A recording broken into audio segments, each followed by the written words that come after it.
Bam. Hey, this is MP Woodward, and you're watching the Break It Down show. Yes, Wi-Fi dependent on my end. See how this goes. We've already had a lot drop down once, so I appreciate you coming on the show, man. I love that we get to do this. I don't know if I've had the most intel people from the military world on my show, but it's up there. I mean, 1,500 episodes, and I would say easily over 100, maybe 200 episodes with folks who have done our job. In this case, you're coming on as an author, the author of Dead Drop. If you guys love military thrillers, right here, this is the book. And there's the link right down there. You guys can get that. Thanks for coming on the show, man. I appreciate you doing this. Hey, Pete, an honor to be here. Thank you. Yeah. Have you been on a show with someone else who's got military intelligence chops? I've been on a couple of veterans support shows. I haven't so much been on with an intelligence one. Yeah. It's interesting, our line of work. I always say, especially in counterintelligence, which is my field, it's so multifaceted. I've got a young person who's like, hey, I just got accepted into, the intelligence school. I'm going to become a counterintelligence agent. What do I need to know? And I'm like, everything. Yeah. It's where they are. Yeah. And even on the intel officer side, even though you guys can detail to a specific part of your guys' intel branch, you don't know where you're going to be. You could be doing anything in an intel role to where like it's almost impossible to prepare and be able to be excellent. I'm going to say that excellent, like really a top tier person. You could be professional, be a capable staffer, but the amount of movement we can have laterally within our disciplines, it is very, very challenging to really be at the very tip of the spear in terms of quality of intel effort. What do you think? Is that too harsh? No, I don't think it's harsh. One of the things that I really enjoyed about the military intelligence world is that they first and foremost, you're a military officer, which means you're a generalist with a certain set of capabilities. You're very intimate with the forces and with the warfighters, and you're embedded with the warfighters. I think what I liked a lot was being one of the few people in any given unit whose job was to perform the intelligence function and turn that around and give it to warfighters. Like I thought that was pretty cool, particularly at a young age. Right. And then you can work at a level that's policy level, and you can work at a ground level like I did. I'm a ground truth guy. Like, hey, I'll tell you exactly what happened on the ground, which makes no sense to that policy person. Yeah, I think I remember in about 1996. Most people don't remember this, but back then, China was starting to make some noise and lobbing silkworm missiles across the Taiwan Strait.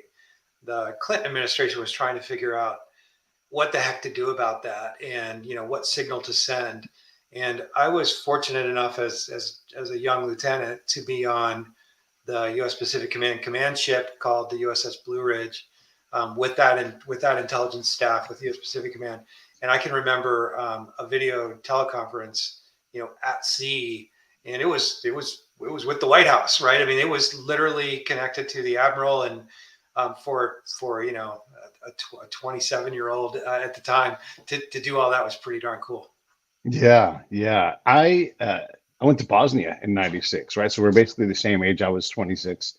And it was the very dawn of the digital age. I think like a video teleconference was possible, but you also had a tactical fax somewhere around there. And I mean, like this is it's like a ditto machine that I mean, it's such a crazy. We were blown away that we had laptops in the field, because when I had gone through counterintelligence school, in '94, it was pencil and paper and writing, and it was mostly boilerplate. You had to write the form and prove that you could execute that process, but it was more just it took you hours to write this thing by hand, carefully, not to have erasures or any of these things, and then you deploy 18 months later, and none of that is reality anymore. Yeah, in retrospect, I think it's really interesting to have experienced the dawn of the internet age around then, because the systems for intelligence were really mirrored the systems that we were seeing on the civilian side, and so the need to get intelligence very quickly and out, relied on this brand new form of communication. And so it was fun to be around when all of that was really changing.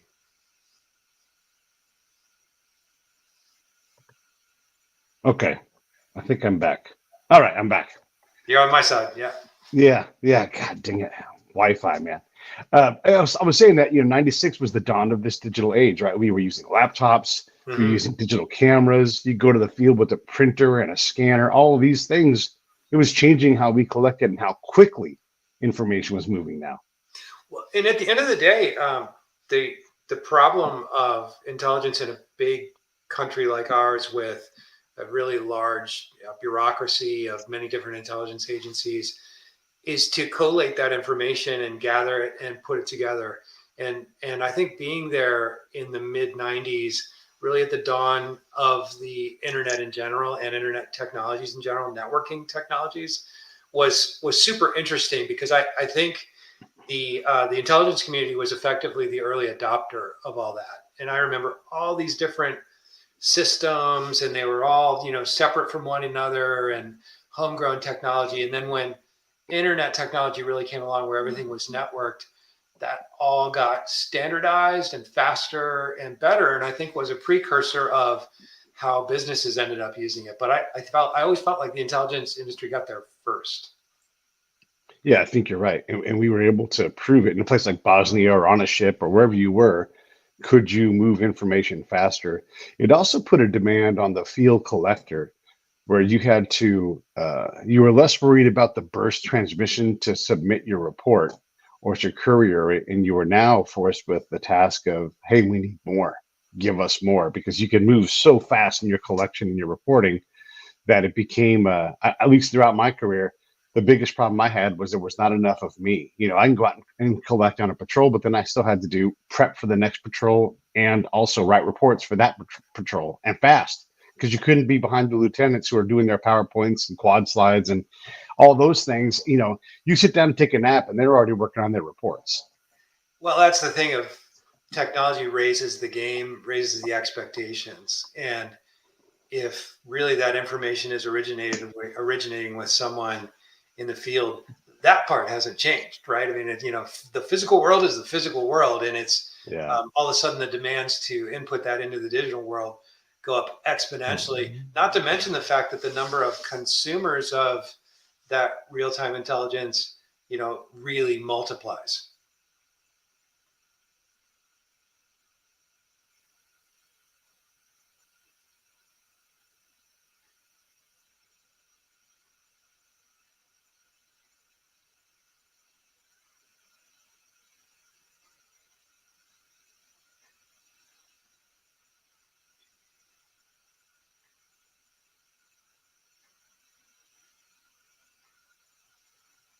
All right. I think I'm back again. Yeah, I don't know what's going on with my Wi-Fi. It's not normally like this. It's embarrassing, but also out of my hands. Like, this is so frustrating. Let's talk about your book, man. Dead drop. Hey, look, there's a term that we all know in the source handler world, the dead drop.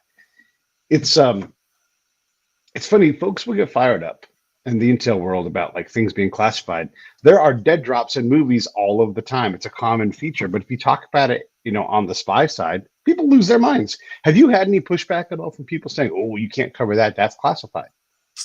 I work well. I get everything reviewed, but I work pretty hard to also avoid any of that. And so, dead drop is clearly a common espionage term, and we're all familiar with it. And if you're from counterintelligence, you know about the dead drop of Aldrich Ames used, I think, in Washington D.C. And most recently, there were some people convicted of spying by stealing nuclear submarine secrets and putting it on a SIM card, or not a SIM card, but a memory card, Yeah. putting it in a peanut butter sandwich and leaving it on a park bench. In this is an espionage thriller, but Dead Drop has a double meaning here, in that what kicks the drama off is a mystery missile that's a modified surface to air missile that looks all of a sudden like a poor man's hypersonic, and it has a dummy warhead on it that the Israelis recover at sea. And so the great mystery is, they call it a dead drop because it, dropped dead, lifeless, inert, and I so can't believe this thing the is drama fucking kicks dropping me, off man. trying to figure out what exactly that's about.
This is terrible. I don't know what's going on.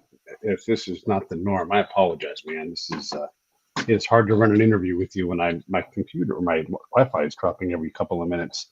Yeah, I'm, no worries. It happens. I know. It doesn't mean I have to like it. Yeah, yeah, I get it. All right. Let's proceed forward. And if it happens again in the next 2 minutes, we'll just reschedule this thing and do Okay, it. sure. Yeah. All right. So get my head together here. How do you go from being an intel officer, someone who has this generalist knowledge like we opened up and talked about, to someone who can talk so specifically about not only the details that a person would do walking down the street as a collector, someone more akin to my kind of guy, but also across agencies, because you're not just talking about the CIA, you're talking about international cooperation as well. Yeah, but that was one of the things that I learned in the position I had, various positions, is the interplay between the 17 U.S. intelligence agencies. And I think, as we discussed earlier, the dawn of the internet age really kind of helped connect all those things together and helped build some personal relationships. And there's a couple different schools of thought about why we have so many different intelligence agencies, but one of them is certainly that it helps avoid groupthink and consensus by having different people take different points of view and by inviting debate. So what I try to write about is, yes, there's human intelligence stuff on the ground that certainly helps inform some of the drama, but I absolutely try to weave in signals intelligence from the NSA and other military intelligence things at a high level, so that I'm not revealing anything classified, but so that a reader who's not as familiar with it can see how, wow, yeah, all these things come together, these really expensive assets out there, these machines and satellites and interceptor things and spies in cyber, all of them basically are trying to put together a puzzle. And that's what Yeah. I try to present in my books. It's a good point about our multiple intelligence agencies. I always use Department of Energy as a great example. They open counterintelligence cases every day, and they're always working on this threat against. You think, what is that? And they're like, well, there's a constant threat to, you know, undermine our nation from, and not to necessarily destroy it, but like, how do we get information out of these places? How do we create capability? We're so physically hard to get to. Sending us equipment that manages our electrical network is a great way to compromise our long-term security and improve an adversary's potential ability to create the undermining of our stuff. Well, without a doubt, and I think you get to that notion of specialties, right? So the Yeah. Department of Energy knows exactly what it's doing in certain areas that are probably mostly domestic, And as they're concentrating on that, clearly they need to be linked very closely with the FBI, right? In my case, and what I was doing, we would get tapped for, hey, is there any chance that this, submarine from bad guy country X disappeared? What's the last that we saw it? What systems do we have to detect it? And I think the big challenge for policymakers becomes, how do you integrate that picture? And I think famously, with 9/11, we saw stovepipes between FBI and CIA, and they even made a pretty good book about it called "The Looming Tower," which really illustrates how messed up that was. And after that, the function of the Office of the Director of National Intelligence was created to help coordinate. But everybody knows, just because you create an office to coordinate doesn't mean it happens. That can just mean another layer of bureaucracy. So the trick there is really building the mechanisms to function those sorts of information flows.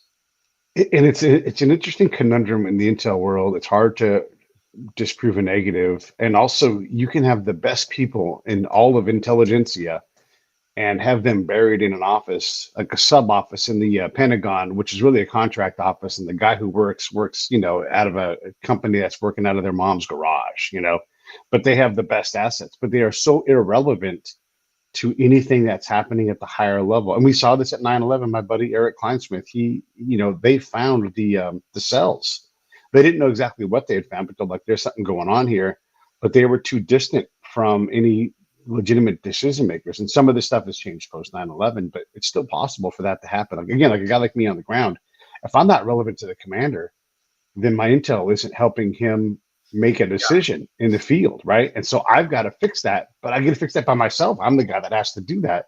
And so we still have this problem of the top and the bottom, and the folks who have that specific knowledge. How do we find them and hire them for the right slot? You're right about DOE.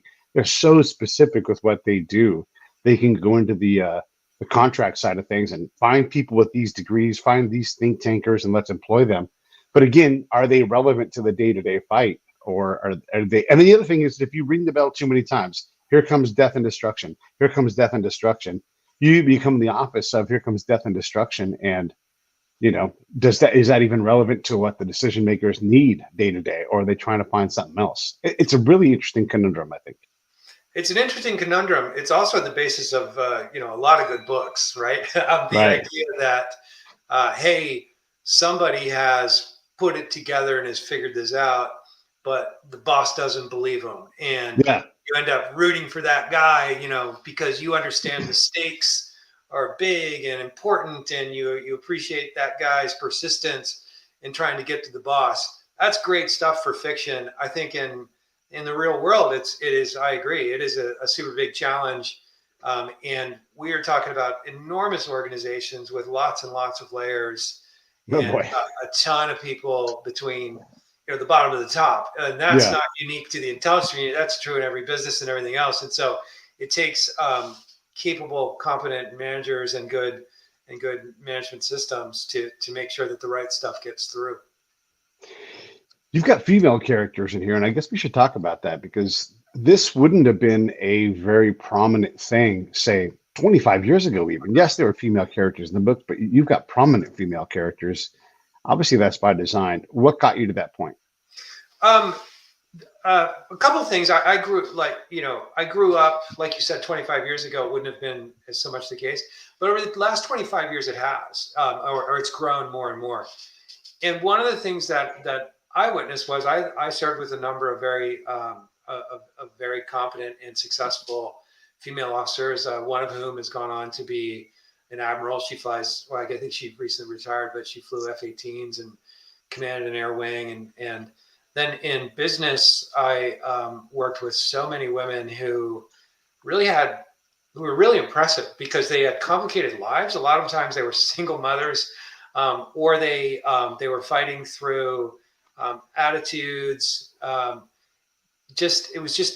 had a different experience than I did by design, and yet they were still successful. So some part of me wanted to tell that story about a woman who can kind of fight off fight off bureaucracy, deal with a complicated personal life, yet be exceptionally competent.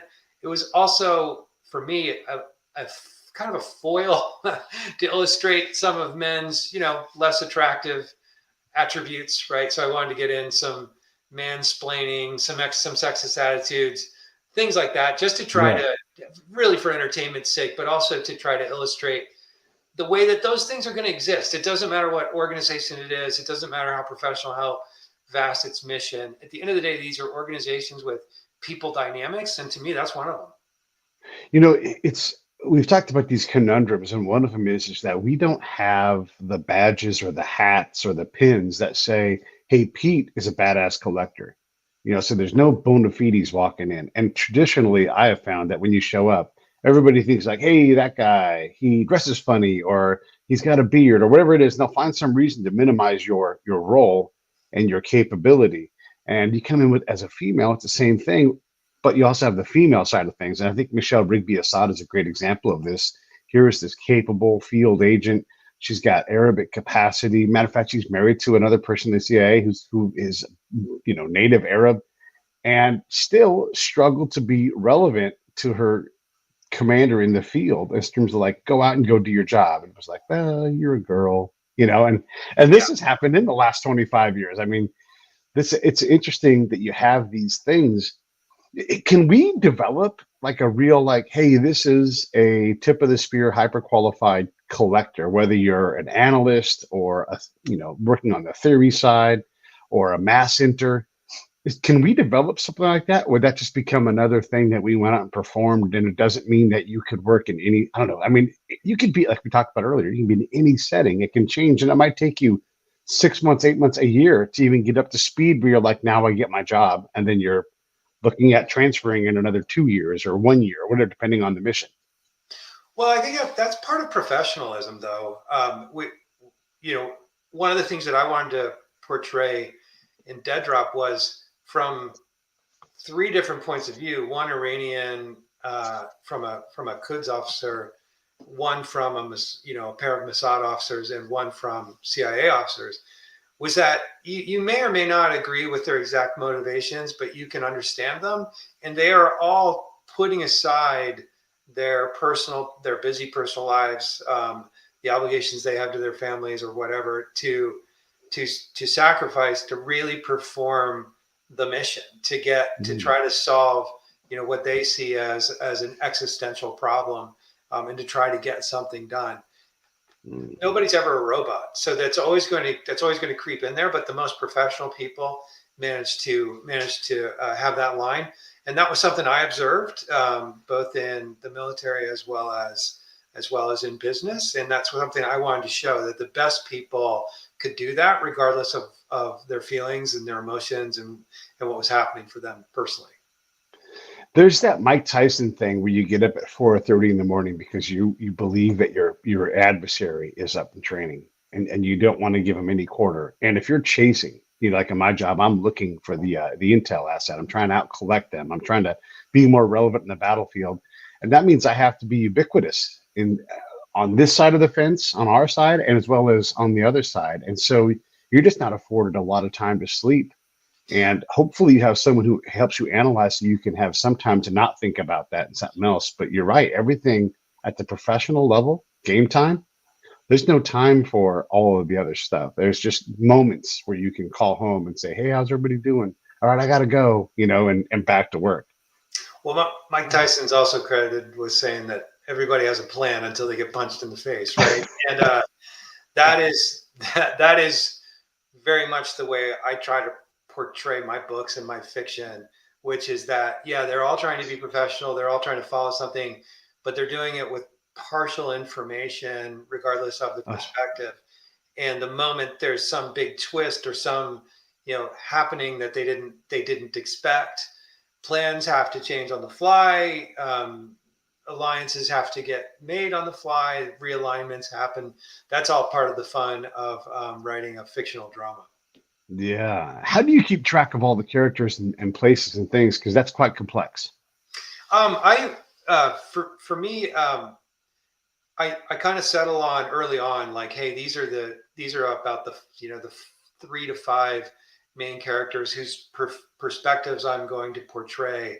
And Yeah. in my head, I just have those 5 separate character arcs, and then the trick is how you decide to sequence that and present it in a way that keeps people engaged and like cared enough to like, oh well, what's going to happen to that guy next, and just as you're switching over to somebody else. But you can move those blocks around later, you know, as long as you've got the compelling character arcs for each of them, they can work out. And at least when I'm planning and doing an outline, I have ideas where they're going to intersect and interact and come into conflict.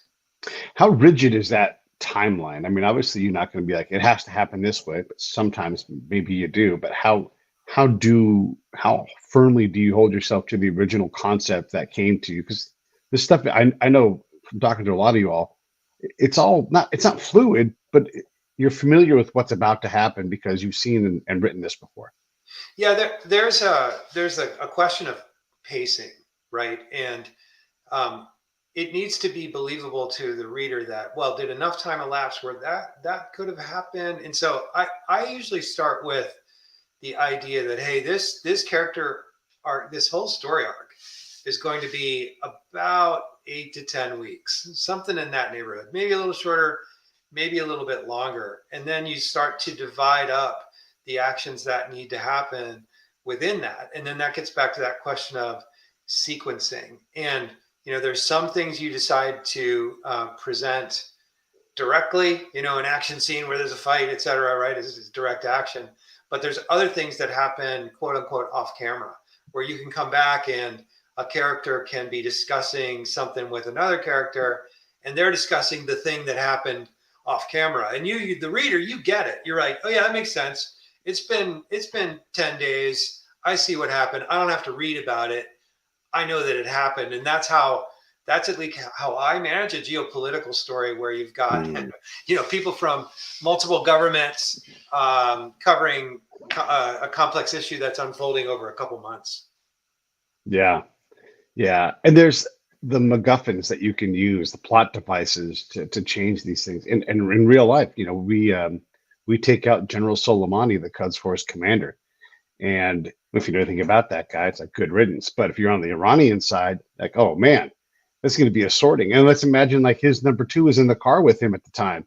There's going to be a real sorting of who's going to do what. And that is, I mean, that you can't foresee these things happening. You know, that one bullet, that broken leg, that staph infection that takes the key player out. Those things change history. Well, that you're hitting on something, which is the first book in this series is called The Handler, and the inspiration for that book was based on the real world event that started coincidentally with the assassination of Soleimani. So you know, it was December 2019. He basically eats a drone strike or a Hellfire in Iraq.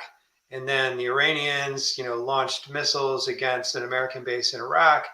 And then right after that, in early January 2020, the Iranians were all hopped up and ready to go. And the IRGC had all of its air defense radars turned on. And they really stupidly and accidentally and tragically shot down a civilian airliner, their own, taking off of, you know, the international airport in Tehran. And it was filled with Iranian kids on their way back to college. It happened to be a Ukrainian airliner on its way to Kyiv as the next stop. But right, much like you're saying, I based The Handler on that, where fictionally, in that true event, fictionally, I put one of the passengers as the daughter of an embedded spy for the Americans working in Tehran, and that completely changes his attitude. And all of a sudden, he wants out. He wants to do something different, and he starts to blackmail the CIA to get out of it because he's angry about this escalation. And so what you're saying about that, you know, that one bullet, I often think of his name's escaping me at the moment, but the Gabriella Princip, who started World War I, right? Yeah. Shooting the Archduke Ferdinand, and he missed, right? Yeah. He missed, or his chance to get the Archduke in the open car didn't happen. But then the RC basically stopped it at the equivalent of a deli, and that gave Prince the ability to hit him, and then boom, World War I happens, millions of lives lost, and the end of the Austrian Empire. So yeah, it's these events are things that I think writers would be well served to key into. Yeah, and who knows, like if there was any design in that incident, because they also get lost, they get turned around. They were previously attacked that day, like you said. And I think there was even a hand grenade at one point that it's all of these little things, right? They can change the story. I mean, I've been in patrols where we've been hit by things, and if that bullet finds a home, even if it's not the central player, if your turret gunner gets hit by a bullet and is taken out, that changes that day's mission. The whole butterfly effect starts to happen, right? And things get crazy real fast. Right, and I think that's the fun of writing in this genre, is that the stakes are high because you're talking about policies and governments with big resources and significant danger. But at the end of the day, I completely agree that butterfly effect is super important, and it's an interesting and entertaining thing, in my view, to portray, to make people think like, wow, had it not been for that one thing, maybe this would have turned out differently. And you can carry that theme throughout and give a character a certain quirk or something, and then the reader goes, wow, had he not read westerns, he might not have known that horses do, right, that kind of stuff. And so I personally have a lot of fun with that concept. Yeah, it is a fun concept. You had said that General Soleimani was assassinated. I would say, hey, he played deadly games and got deadly results. Sure. And so both those things are true, especially like when you work in that part of the world. I worked in East Baghdad province, and so he targeted me and my friends and had his friends try to kill me and my friends. And so, I'm glad that guy's dead, right? But it is an international thing, and it does come across as an assassination to certain people. And these things also have weight and things to answer for, because let's say I show up at the next operation and I'm not allowed to just hold that, hey, he was a warrior, he died a warrior's death, and good, right? But you go to that next meeting and you have to be prepared to have a different reality thrown in your face. And it's not comfortable having to, you're always on uneven footing, but here's something that's very, very divisive in terms of how you see that coming. And my job, talking about some Iranian dude, I'm not afforded my opinion very often. Well, but you hit on something that I think that I wanted to highlight in Dead Drop, which is there's the semantics around, was that an assassination or not? Right. Probably if you said that we were in open warfare with Iran, war had been declared, tanks were rolling, that kind of thing, then you would say, no, that's a battlefield casualty. But when you're not in open warfare, is it an assassination or is it casualty? And you can make the case. I think you could make the case either way. But it was something that I was trying certainly to highlight, is that there is this shadow war that most people don't know about. And one of the things that I tried to, that I really found in my research in dealing with Mossad, and I met a few Mossad officers and people from the Israeli Defense Forces, is how often there are, let's say, targeted killings of important people, particularly on the Iranian side. And when you start to read about some of these operations, they're well, you could call them chilling or impressive, depending on your point of view. But I tried to highlight some of those things and made a few that were fictional, but also referenced several that are not. And in doing that with Hezbollah, for example, another example is there was a guy named Mugnia who was a terrorist that was early on in the days of Hezbollah, and is largely so an Iranian proxy, and is largely credited with assisting and carrying out the bombing of the U.S. Marine barracks in 1983. And so then he goes on to, help found Hezbollah and this giant kind of standing army in a country within a country in Lebanon. But one day he's with Soleimani, of all people, I think in Syria, and Mossad and the CIA cooperated to put a bomb in a wheel well of his car, and it took him out. Right, and I think it was 2006. So many years after that first bombing, and the more you start to research how the shadow war has been playing out for years and years and years, the more interesting it became to write about it. Yeah, all of this stuff has so much intrigue in it, and also reality, right? Like the Mossad or Israel taking out an ad in the paper and saying, "So much for MP Woodward. That guy got killed," and MP's like, "I'm not dead," you know. Like this sends a real message, because then they do kill that dude, not you, obviously, Yeah, but yeah, this is all retribution for Munich. But they went out and they killed the wrong people. They're right, like, "This is the stakes we play. We're right, going to come kill you. We'll right. even kill innocent people to do this. So Yeah. if you want to go down this road," and I think Netanyahu's been pretty clear on this. He's like, "You don't get to lob bombs at us. We are glad to work with you. We are not glad to suffer your Well, bombs." yeah. Yeah, And that's deterrence, right? right. It certainly sends a message, um, and that's a central theme of Dead Drop, in that you have a guy who runs Caesarea, which is the operational wing of Mossad, and he absolutely sees this missile that nobody can really convincingly say what it's for. He absolutely sees it as an existential threat, and Yeah, takes out anybody in his way of learning more about it and getting to it. And eventually that happens to be Americans too. And so I tried to bring in a little bit of that to question what would you do, right? What is the yeah. morality of this situation when these two organizations aren't necessarily playing nice with each other all the time? It's easy for us to get lost in the America's always right point of view as well. We kill a lot of innocent people with drones. As soon as a drone hits somewhere and they're like, "It killed 40 people," and I'm like, someone's going to say that we killed innocent people, and too often they're right. And what does that create? There's all of that. I want to back up to Soleimani though, because I don't want to lose track of this thought. So a guy at that level playing the game that hard for sure has his packet drop on the president's desk, and someone says, "We can push the button this evening and take that guy out." For sure, this has happened, and it happens not with Soleimani, but anybody who's bad. We have the ability to track these people well enough, and we can develop sources that are close enough that, should we choose to do it, it's just it's a matter of choice and time. That doesn't stop the Soleimanis of the world from playing the game as hard as they can, though. Well, no, of course not. And I think that if I think a danger is for us to be there's a danger of being too decisive there and being too aggressive.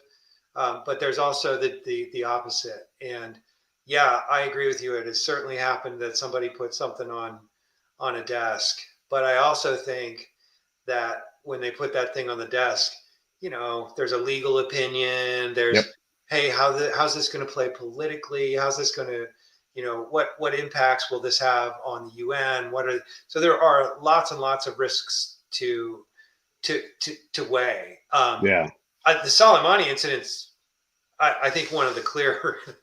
I personally think one of the clearer ones, one of the easier ones, because he established the Quds force, and Quds means Jerusalem. They want the destruction of Israel openly. Their job is to go build proxy armies, as described in the book. One of those is Hezbollah. That Soleimani is, if that's your worldview, Soleimani is a real hero. And if you view that as a threat to peaceful civilizations, as I do, then he's a major actor of that, and a combatant. So to me, he was one of the easier ones to finger. He's also a real helpful belly button to push, because Iran was increasing their desire to resist. They were being more active. They were, capturing U.S. naval vessels, and something at some point had to check that. Now, look, it ended up being Donald Trump that did it, but some president along the line was going to be like, "Enough is enough. We're not going to look." We looked the other way a lot with those guys, and then we checked up that progress and said, "Hey, you're still a bad player in this region. We'll see how long that lasts, and we'll see how much the galvanizing of Russia and Iran continues to increase. But these things that you get to write about are happening right now, live in the real world. Yeah, I mean, sadly, in a way, there's never been a better time to be a thriller writer, right? The rising threat from China and its vast intelligence organization in the Ministry of State Security. That's really scary. There are, the FBI has over 2,000 pending cases of Chinese espionage in the U.S. As we strive to counter that threat, clearly Russia has exploited that in Ukraine, and Iran is exploiting that. And so we have this axis where, almost a new Cold War, where China is the major threat, and you've got these two junior partners. And countering all three at the same time is, I think, a very big resource challenge and a diplomatic challenge for the entire West, really. And so selfishly, within that, there's plenty of stories to write and plenty of things to maintain. And I think that if I've done my job well, part of what I've helped to do is educate readers on, hey, this is a real threat that's out there. This is something people ought to think about. I see other writers do that, and I've personally learned a lot from reading other fiction. Who else do you enjoy reading? Oh, I like it sort of depends what I'm in the mood for. When I'm writing fiction, I don't read it. Actually, I read a lot of nonfiction, primarily history and biographical histories. But when I'm taking a break and relaxing, I like to read John le Carré. I've enjoyed Mark Greaney quite a bit. I read all the Tom Clancy books, Don Bentley's a friend of mine, I think a good writer. And so generally those guys. Frederick Forsyth has long been one of my favorites. Actually, a lot of them on the shelves behind me there. And anymore, AI is good enough at this, and the authors get paid well enough that you can write in the style of Clancy or Griffin or any of these authors, and there are great authors continuing these legacies in the style of a Clancy or a Griffin or whoever it's going to be. I mean, I don't think Louis L'Amour has quit writing books, and he's been dead for a long time. That is a publishing industry marketing tool. Let's put it that way, because I think most the vast, particularly in this genre, a large part of the audience are busy, right? They have jobs, and they're doing things, and so a lot of times a decision gets made, at the end cap at an airport kiosk, and they go, "Oh, I remember Robert Ludlum. I remember Tom Clancy," right? So it doesn't matter that those guys have been dead for a long time, and that these books are carried, by legacy writers. They're just as satisfying, because it's a brand promise, effectively, that, hey, I know kind of what this is going to be about. I know more or less the universe of characters, and so I don't have to take a big risk. And so we do see that legacy writing as almost guaranteed bestsellers all the time. Yeah, and well, like anybody else, you get busy and you only get to read so many books. I've been powering through this one. This is Dead Drop. This is the book right here. Get this. The link is down below. Get MP's book. I say get two of them and Buddy read it, because it's good. But there are so many great thriller writers out there right now too. So if you're in the thriller genre, it is incredible. Jack Carr, here's this Navy SEAL who's writing. Andrews and Wilson are friends of mine now. Like, these guys are all out there writing this incredible stuff. There's never been a better time to be a reader of military-based, espionage thrillers. That's true, and it's made me think a lot about how the genre has changed. A Tom Clancy book 30 years ago was 1,000 pages or something like that. Yeah. What I find is that readers they've been trained a lot by streaming media, right? We all have so many entertainment options now. Fauda is one of my favorite series, an Israeli series, right? About the Shin Bet, the Israeli FBI and terrorists. And you sort of get used to this character arc where it's like, it's going to go from here to there pretty quickly, and there's going to be a lot of action in between. A lot of the previous spy thrillers, nobody carried a gun, in the John le Carré books, or rarely. it's evolved to where I think all these books read a lot more like movies. Mm. And I don't think that's certainly in my case. I don't think it's because you're sitting there writing it going, hey, I hope this becomes a movie. I think it's because you recognize that readers want it in a certain way, right? There's an expectation over the number of pages and the number of scenes and that kind of stuff. And so we're seeing that right now with pretty much all the contemporary thriller authors, but we're seeing it with more and more interesting, I think, geopolitical plots as the world becomes more geopolitically dangerous. Yeah.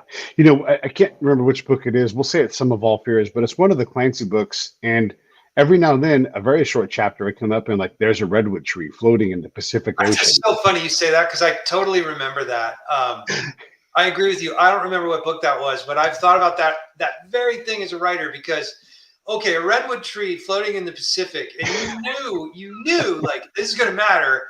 It might have been Red Storm Rising, but it's not until later in the book that a tanker, a merchant ship collided with a damn redwood tree. It's that butterfly effect that we were talking about. Now, I can say that as a writer, that the way that went down was that Tom Clancy was like to the end of this book and going, I need the tanker to like run into something. Well, it could hit a giant tree. Let's go back and renumber the chapters and basically have a tree fall down. Right. It just cracks me up though that you pulled that example out. Yeah, well, it always stuck out to me, like, that thing's floating out there for some reason. And he was so great at going snapshot, snapshot, snapshots. Right. And it took you a minute to get enough snapshots to get the story going. But it always, if you could get to the first 100 pages, then you probably didn't put it down for the next 8. Right, but see, even right there, you were trained because other people told you that, or you had, at some point you had the patience to get through those 100 pages. And then you knew every time another one came out, you knew, all right, yep, I get it. These are going to be a snapshot. Yep, there's a redwood tree. That sounds ridiculous coming in the first, 150 pages. But I know it's going to be later because I've been trained in this particular sort of subgenre. Yeah. And that's a hard thing to do when you're new, but you earn that. I think you earn that right and respect over time as a writer. When I had Jack Carr on the show, I don't know, a couple of years ago, he was talking about his ability to write fight scenes, and he would go to an actual SEAL hand-to-hand trainer. It's not a SEAL, but it's a guy who trains SEALs, and he'd say, "How would this fight go?" And then that guy would go so far as to choreograph it with someone else, and Jack would watch the video and say, "Hand down here, turn," And it's amazing that you can have all of these details be entered into the book. And it raises the bar for everybody if you have, and these guys are all accessible. I know the guy that trains Navy SEALs on their survival side stroke swim that they do. That guy's been on the show. I can go talk to him and you can learn these specific things that as a reader, we all crave. Like, how did you learn how to swim with a 100-pound bag behind you? Oh, I do the combat side stroke. Mm-hmm. And then next thing you know, you're reading about this guy doing this stroke, and then maybe there's an early chapter, and then all of a sudden, 40 chapters later, there he is using the stroke in real life. Well, I think that hits on something we talked about at the very beginning around how the internet age changed. I've clearly changed everything, but it also changed the way research is done. It raises the bar, right? Readers expect it to be accurate now, and you as the writer can find that information. You can either find the guy and go talk to him, and if you don't know the guy, somebody else will know the guy, and you can get on a Zoom call, in a day, or eat what I find. There's nothing that's not on YouTube.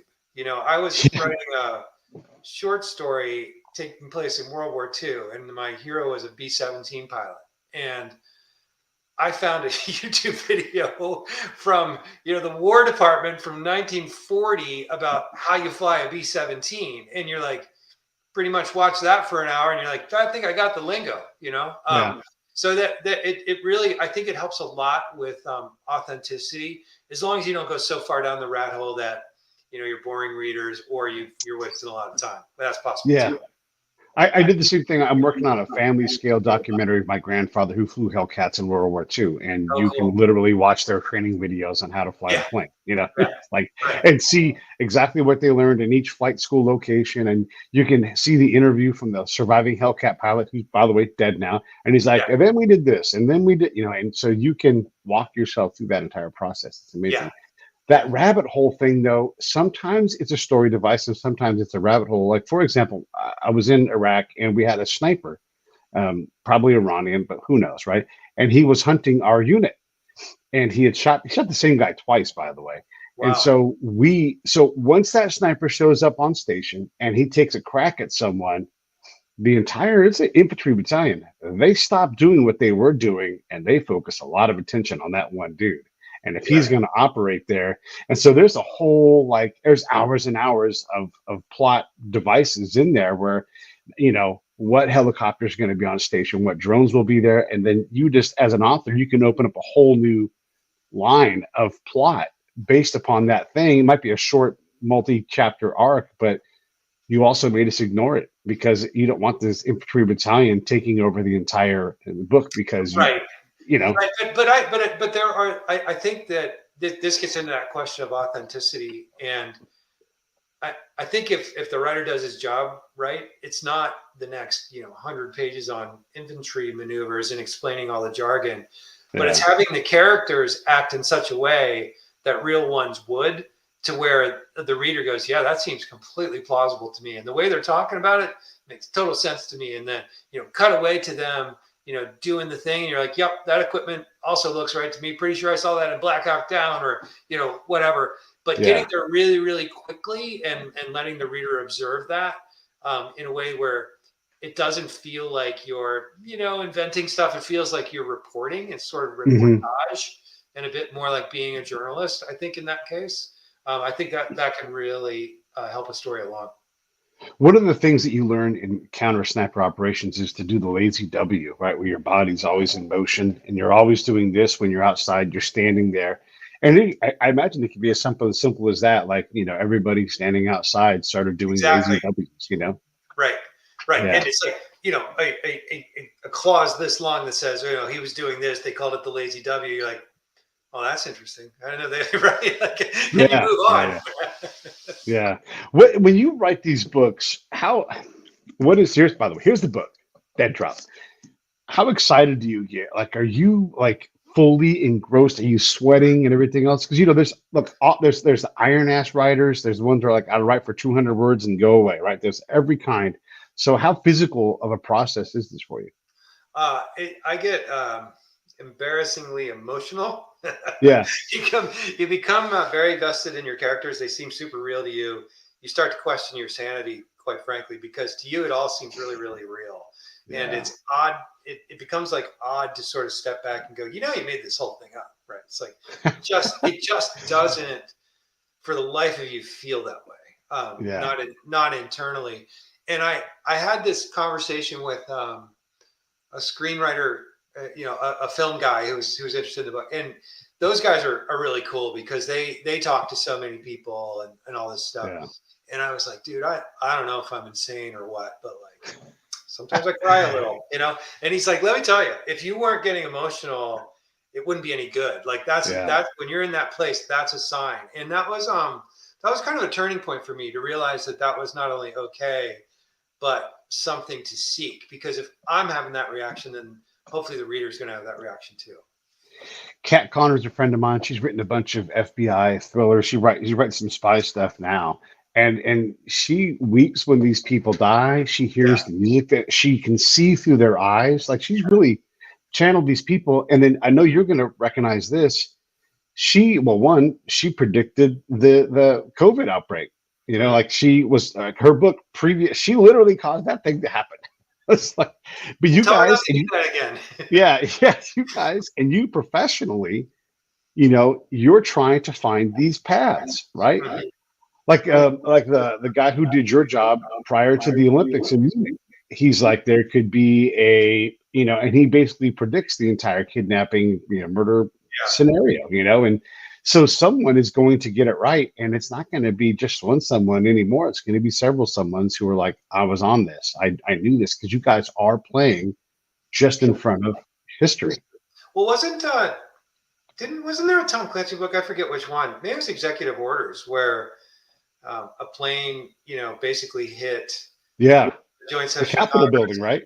Yeah, right. And the president was there addressing it, so it was kind of that lone survivor thing, and that's what elevated Jack Ryan to become president. But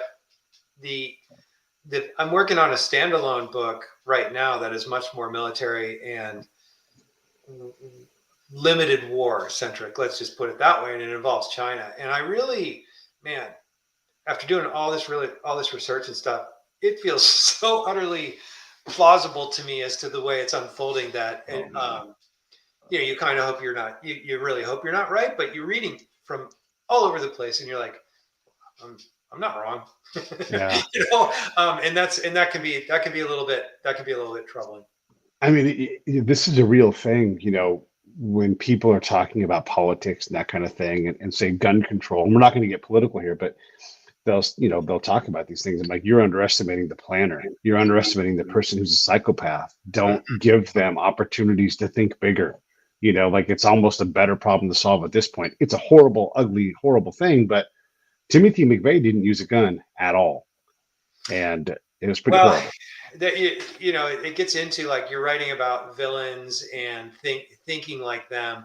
I think that can drive a writer mad too, because I'd like to think I'm not a sociopath, but every now and then a good villain is just a flat out sociopath, right? Yeah. And so I like to write villains where, they have a certain worldview that you might not agree with, but you can understand it. You can understand their politics, Yeah.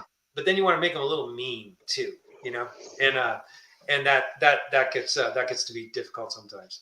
And it's where you put your priorities and how you play that game.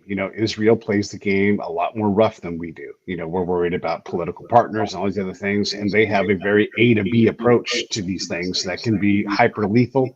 Same thing for a lot of the groups that play in their area, where they are specifically worried about this one thing, and their operators are like, I'm going to go do this, and I may die today. Well, and that's going to, you're hitting on a very big theme of Dead Drop, in that we have a couple of Mossad operators who I think readers will sympathize with, and to them they are absolutely playing for keeps. And you have a number of people on the American side who are much more circumspect, sort of looking for more evidence, not willing to move forward as quickly and aggressively. And so that leads to the central conflict in the book. I love it. Well, listen, you've been great. We it seems like we got through the Wi-Fi storm, and we got to talk about perseverance. But we did technology. Yeah. We talked about, the book, and we don't want to spoil the book for anybody else, but you guys got to get this thing. It's fantastic. What I've read so far is great. And if I can stick with the book that's talking about espionage stuff, that's pretty good. I told you, people don't have patience. You got to hook them right away. Yeah. So get this book. It's awesome. It's called Dead Drop. The link is right down below. You guys can get that. Anything you want to say in closing it on, MP? Anything at all? No, I mean, other than we talked about some geopolitical threats in the course of my research, I try to write about it and blog about it because I find some really interesting things. And so that's at mpwoodward.com if folks are interested. I'll type that here into the thing. mpwoodward.com. Bam. That's in the chat on YouTube. If you guys go look at that, probably on Facebook too. But man, I appreciate you coming on. It's really neat to be able to talk shop with folks from our world, and I'm super excited that there's so many of you guys out there doing this. I've got 100 thriller books in my head, but I don't do that writing. You guys do it. I'm grateful for you coming on and talking about your idea with me. Hey, my pleasure, Pete. Thank you so much. Okay, stand by. I'll be right back to you. Hey, thanks for watching the show. I really appreciate it. Right here, you can subscribe. Please do that. It makes the show grow. Hit that notification bell so you know which incredible guest is coming up next. Down below is the PayPal link. You can put a small subscription in. That is an enormous help. All that money goes right back into the show. And then right up over here are the next episodes you should listen to.